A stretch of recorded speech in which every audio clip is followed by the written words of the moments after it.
Hola chicas, chicos, Miguel Hernández, primer año, bienvenidas y bienvenidos a una nueva clase de geografía.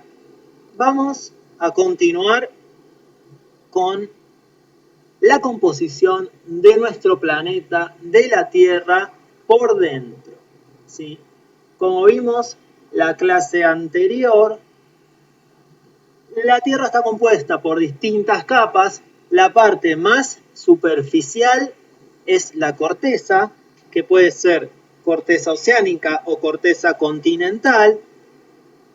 Esa corteza está compuesta de roca en estado sólido, rígido, roca rígida. Si seguimos sumergiéndonos hacia el interior de la Tierra, cosa que, como vimos la clase pasada, es prácticamente imposible con la tecnología con la cual contamos hoy en día. La siguiente capa sería el núcleo, que es la parte más gruesa. Está compuesta por roca fundida, ¿sí? Por lava o magma. Magma cuando está en el interior de la Tierra y lava cuando sale a la superficie. Después tenemos el núcleo externo compuesto por hierro y níquel fundido, es decir, en estado líquido. Y después tenemos el núcleo interno, que es una bola rígida de hierro y níquel también. Una pregunta, ¿cómo podemos, si no atravesamos ni siquiera la corteza terrestre, como dijimos la clase pasada, si la Tierra fuera una naranja, no hubiéramos atravesado ni siquiera la cáscara? ¿Cómo podemos saber que a 6.000 kilómetros de distancia, que a 6.000 kilómetros de profundidad, la Tierra está compuesta por una bola de hierro y níquel en estado sólido? ¿Cómo lo podemos saber si no nos pudimos llegar hasta ahí? ¿Alguien sabe? Bueno, si están pensando en la actividad volcánica, están en lo cierto, ¿sí? ¿Qué pasa cuando un volcán hace erupción? Bueno, nos brinda la posibilidad, a los geólogos sobre todo, de estudiar eso que sale para afuera, ¿sí? Lo que más se conoce es la lava que sale a través de la erupción del volcán, pero si se estudian esas rocas que salen, o cuando se seca la lava, se estudia el material que contiene, se puede ver que tiene restos de materiales metálicos, como por ejemplo hierro y níquel, o roca fundida, con lo cual esa erupción volcánica nos brinda a nosotros una muestra y la posibilidad de entender un poco qué es lo que pasa hacia adentro de la Tierra, ¿sí? Bueno, acá podemos ver las distintas capas también en otro tipo de corte. Y vamos a hablar hoy, el tema de la clase son las placas tectónicas, ¿sí? Es decir, las distintas placas que componen la corteza terrestre. Como dijimos antes, hay placas continentales, que las vemos, son las que forman los distintos continentes, ¿sí? Y después están las placas oceánicas. Bueno, es importante pensar en las placas tectónicas porque el movimiento de las placas, y ahora vamos a ver por qué se mueven, nos afecta en la superficie. ¿Qué quiere decir esto? Según cómo se muevan y cómo se choquen, cómo se junten o cómo se separen esas placas, nosotros vamos a ver distintas formas en la superficie terrestre. Es decir, vamos a ver distintos tipos de relieve. El relieve son las formas que vemos nosotros en la superficie terrestre, como por ejemplo una llanura, como por ejemplo una montaña, o una meseta. Vamos a ver qué es cada una de esas cosas. O un volcán, o otros fenómenos naturales como por ejemplo un terremoto. Todo eso tiene que ver con el tectonismo de placas, con las placas tectónicas. Bueno, vamos a meternos en eso.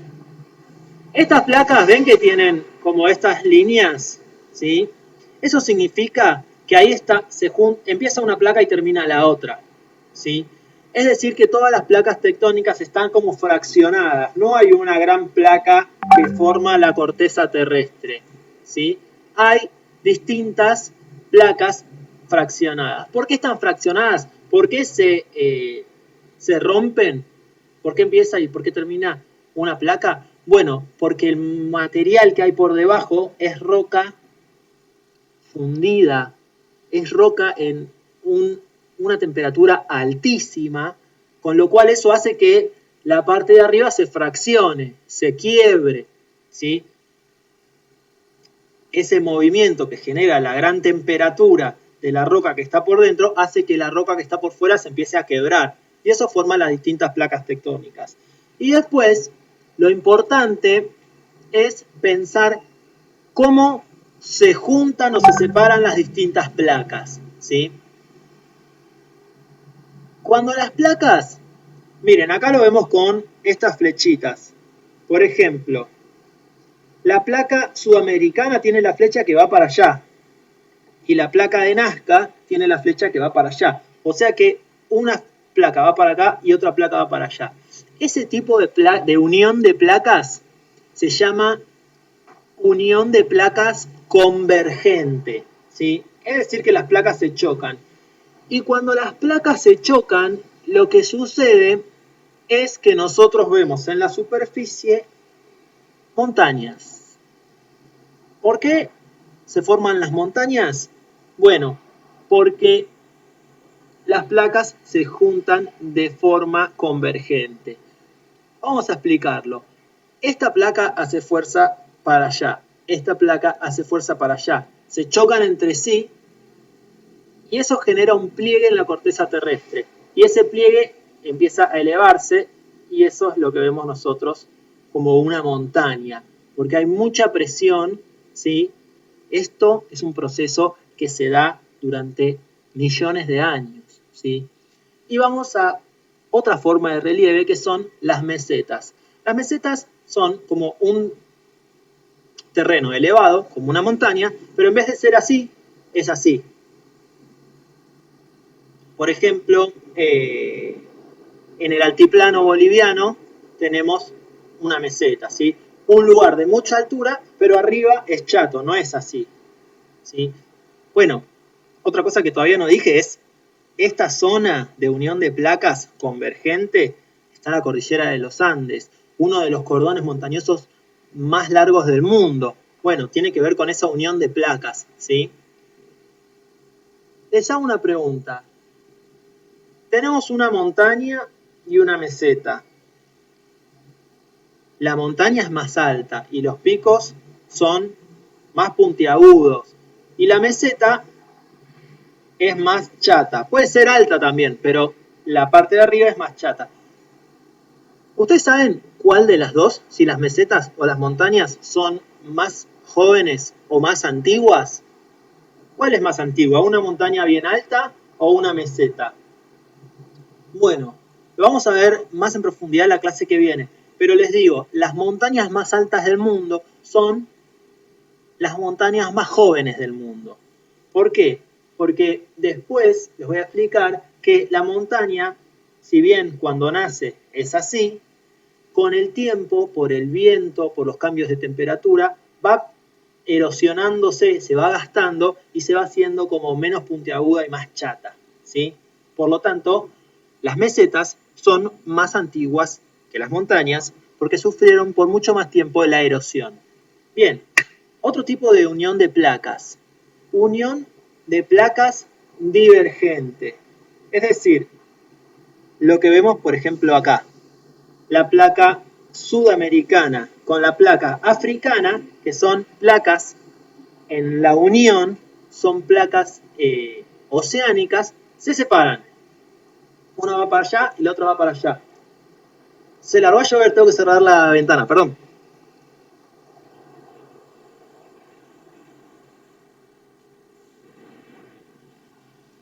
Sí, volvemos. Entonces, se separan esas placas. ¿Y qué pasa si se separan las placas? La corteza terrestre se abre. Bueno, lo que pasa es que empieza a salir el magma que está abajo, ¿sí? Porque se abren, entonces sale como el relleno, sale el dulce de leche para afuera. Bueno, como esto está debajo del mar, lo que ocurre es que se abren las placas y sale el magma, automáticamente se empieza a convertir en piedra porque toma contacto con el agua del océano Atlántico, entonces sale y se va depositando en el fondo del océano. Sale tanto que se va depositando, se va depositando, se va depositando y se hace lo que se llama una dorsal oceánica, ¿sí? Que es una cordillera submarina, una cadena de montañas que recorre todo el océano Atlántico, desde el sur hasta el norte. Miren lo que es, muy zarpada. Pero está debajo del mar, por eso no la podemos ver. Entonces eso es lo que ocurre cuando las placas se separan, es decir, cuando se da un límite divergente de placas. Vamos a ver ahora qué pasa. Dos fenómenos más y ya los dejo. Acá, miren, esto lo expliqué antes. Las placas se separan, una va para la derecha, otra va para la izquierda, y sale el material que está por dentro. Uy, sale el material que está dentro del manto, ¿sí?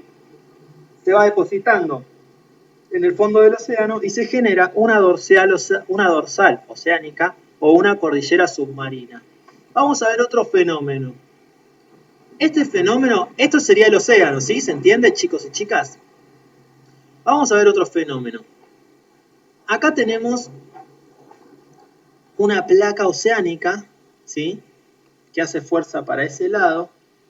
Y tenemos una placa continental, donde están las montañas, que hace fuerza para allá. Entonces se está dando un límite de placas convergente como el primero que vimos, pero se da de una manera distinta porque es una placa oceánica con una continental. Las placas oceánicas, como dijimos en la clase pasada, son menos rígidas que las placas continentales. Por lo tanto, lo que pasa es esto, se chocan, pero en vez de generar un límite convergente y montañas como vimos antes, hay una placa que se va para abajo, que es la placa oceánica. La placa oceánica se va para abajo y la placa continental se monta sobre eso. Cuando se va la placa para abajo, empieza a entrar en contacto con el manto, ¿sí? Con esta parte bien caliente. Entonces lo que ocurre es que todo ese material se empieza a fundir. Y por las distintas grietas que puede haber en las montañas, se empiezan a formar los volcanes. O sea que en el fenómeno de la subducción se da la actividad volcánica, ¿sí? Porque una placa menos rígida que la otra va por debajo, llega al manto, se empieza a fundir y sube por las grietas originando erupciones volcánicas. Bien, y lo último que vamos a ver es qué pasa cuando las placas se rozan, pero no así, sino en sentido lateral. Eso se llama falla. Una falla es este tipo de unión de placas, que se rozan de este modo. Como lo podemos ver en la imagen, pueden estar en reposo, con lo cual está todo bien, o pueden empezar a moverse. Y cuando se mueven, se da un movimiento que genera una ruptura, una vibración, y es como se originan los terremotos. Es decir, por las zonas de falla, las zonas de falla se llama falla de transformación, es donde ocurren los terremotos. Acá vemos en un territorio de Estados Unidos donde se ve una falla que es la falla de San Andrés, que es una zona de muchos terremotos. ¿Y que tiene que ver con esto? Con que dos placas se rozan de manera lateral y generan terremotos o sismos. Bien, eso ha sido todo por hoy. Les voy a dejar unas preguntas en la descripción del video. Cualquier consulta me escriben en los comentarios. Les mando un beso muy grande y nos vemos en el próximo video.